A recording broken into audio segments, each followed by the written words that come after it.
I mean, it's just not fair. You know? They're also stuck in a room with some kind of 5-foot-tall furry thing called a Moomba. A Moomba.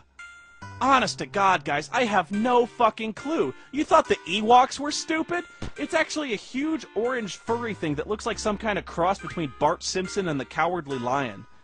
Actually, it looks like something that ought to be selling some extreme new flavor of Cheetos. Well, anyway, the cure spell doesn't work, and Quistis explains it's because of an anti-magic field here. Oh, really? An anti-magic field? Oh, you just pulled that one out of your ass, didn't you? So why can't they just use magic to overpower the guards or to summon the goddess of ice to blow the door off the hinges? There's a anti-magic field. Oh, of course. So someone just invented that, huh? How the hell does that work? How does it work, you may be asking? How? With science, of course! I'm Dr. Insano! It's what I do! And if you order today, I can have the Dr. Insano anti-magic field generator kit overnighted to you! Never again be humiliated by such do-gooder arcane superheroes like Doctor Strange or John Constantine or Zatanna. Doctor Strange. What's he supposed to be a doctor of anyway? I don't see him doing any real science. But now you can shut them down with the new Dr. Insano anti-magic field generator kit with its 3 settings, starting from its lowest economical green setting, David Blaine, all the way to its highest industrial strength power, David Copperfield. No magic will touch you, and it's all thanks to the Dr. Insano anti-magic field generator kit. I'm sorry, but if anti-magic fields have been invented and they're common knowledge, why in the hell is the sorceress such a big problem? But Dr. Insano, you may be asking, how am I supposed to plug it in? I have so many other of your wonderful gadgets. Not to worry, dear consumer, I've thought ahead. I've installed this additional dongle thing, which adds 3 additional outlets, so you'll have plenty of room to plug in your iPhone charger. Yes, it's wonderful, isn't it? Now, how much would you be willing to pay for the Dr. Insano anti-magic field generator kit? $4.99? $5.99? What price total global domination over magical powered superheroes, you ask? Well, as you can tell, I'm Insano, and my deals are also crazy. You see, you too can own the Dr. Insano anti-magic field generator kit for only $99.95. And, as an additional bonus, I'll even throw in the 2 Dr. Insano robotic grabby things, so you can safely handle the raritanium nuclear ore that goes inside the anti-magic field generator kit. Also, just because I like you a lot, I'm willing to throw in this, my latest invention. It's only in its prototype phase, but I want you to try it. It's the new Dr. Insano Neuralyzer. These deals are out of this world. You will forget anywhere else you may have seen deals this good.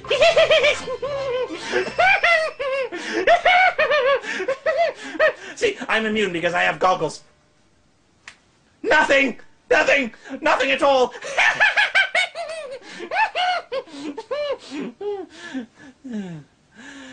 I'm lonely inside. Anyway, the group decides that they're completely helpless without their weapons, and so their only hope of overpowering the guards is Zell, because he's already got his weapons, because, as he says, these weapons are these fists o' mine!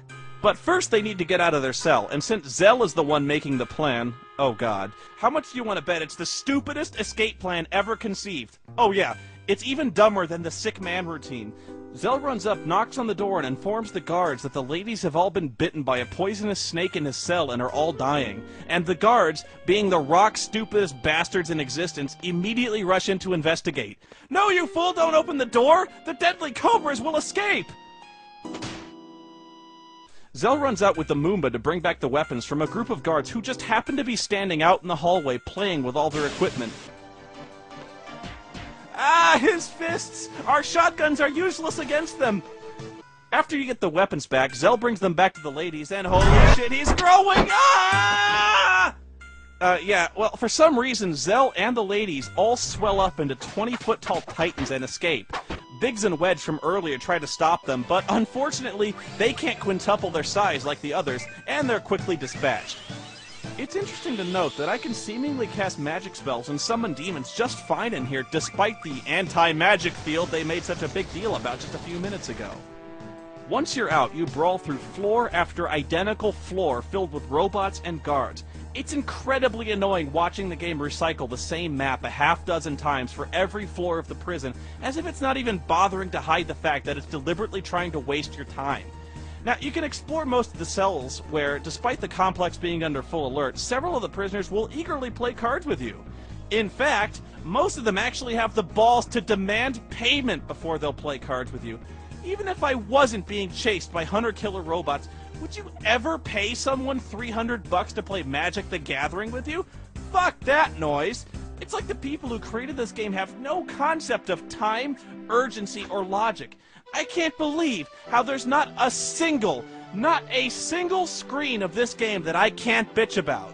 After several more floors of this crap, the Moombas lead you back to where Squall is being held. At this point, I have to stop and explain something. Anytime a party member joins or leaves the group, or you're forced to split the party, you're gonna run into a little bit of a problem. By this point, you've spent a ton of time already equipping your current party with all their GFs, their abilities, and their junction magic spells. The only thing each character maintains separately is their own inventory of magic. When you're forced to change your party lineup, those characters are almost always completely unequipped. They don't have any magic, and they don't have any GFs. And without GFs, they don't have any abilities. Without junction magic, their hit points and their melee attacks suck. So what do? Well, you have to equip the new party members, and the game makes this process actually pretty fast by allowing you to exchange all of one character's stuff with another's. And that's pretty convenient, but it also has the side effect of almost completely eliminating the individual character's sense of identity. You really just have 3 different configurations of GFs and magic. The characters themselves are basically blank slates with no distinguishing combat features except their limit breaks, which you'll rarely use. You'd think Zell or Squall would be better melee fighters than the girls, but it all really just comes down to what spell they have junction to their strength attribute. So now that Squall is joined again, I have to choose a new party and fix everyone's GFs. It doesn't take long, but remember, you have to do this every time the party changes. Everyone decides that the only way out is on the bottom floor, so they all decide to take an elevator back down even after I spent all this time going up. Only problem is, Zell has to stay behind to operate the elevator console, and this necessitates another party change, and I have to move all of Zell's shit to someone else. Once Squall and the others get to the bottom, they run into a dead end because beyond the escape hatch there's nothing but a solid wall of earth beyond, because apparently this complex is underground. Then the narrative switches back to Zell, who gets jumped by guards the instant Squall leaves. Now I have to switch all of Zell's GFs back to him again. Zell gets in big trouble, but luckily Squall swoops in to save the day. I'm a little confused as to how he swoops down from above when he's supposed to be about 20 floors below Zell, but whatever, I don't fucking care. An overjoyed Zell rewards him with the most graphic, prolonged, succulent blowjob ever witnessed in a video game. Oh yeah.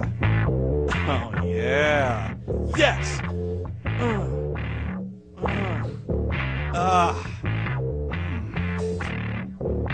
Oh, this is hot, and I'm not even gay.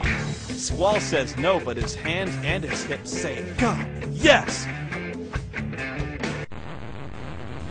Anyway, since there's no way out downstairs, the group decides to head back up. Again!